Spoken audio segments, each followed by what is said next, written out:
కొందరు 2, మరికొందరు 2.25, ఇంకొందరు కష్టం మీద 2.75 రేటింగ్ ఇచ్చి చేతులు దులుపుకున్నారు. అందరూ ఖైదీ శాతకర్ణి హైపులో ఆ మాయలో పడి కొట్టుమిట్టాడుతూ శతమానం భవతి స్టామినాను సరిగ్గా అంచనా వేయలేకపోయారు. ఒక ఆయన అయితే పరమ రొటీన్ గురు అని తేల్చి పడేశాడు. ఇంకొక ఆయన అబ్బే దిల్ రాజు రాంగ్ టైమింగ్ విడుదల అని తీర్పు చెప్పేశాడు. మరొక ఆయన పాత చింతకాయ పచ్చడి అని కూడా వెక్కిరించేశాడు. కానీ విచిత్రంగా ఈ పరమ రొటీన్ పాత చింతకాయ పచ్చడికి కూడా తెలుగు ప్రేక్షకులు మొహం వాచి ఉన్నట్టుగా పిల్లలు ఫ్యామిలీలతో ఎంచక్కా ఈ సినిమాకు వెళ్తున్నారు. స్టడీగా సినిమా కలెక్షన్లు ఉన్నాయి.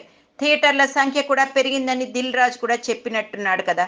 అయితే నిజంగానే ఏముంది ఈ సినిమాలో?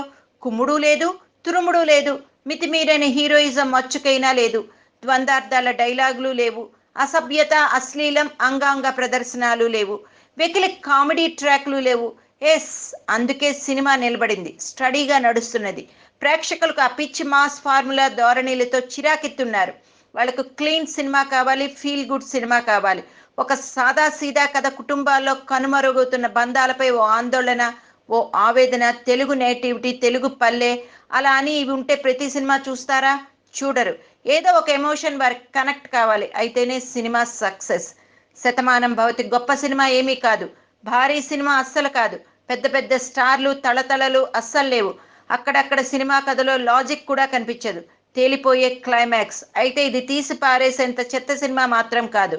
అదే ఇప్పుడు తెలుగు ప్రేక్షకుడికి ఆనందం. ఈ మాత్రం ఉన్నా చాలు, అదే 10,000 అంటున్నారు.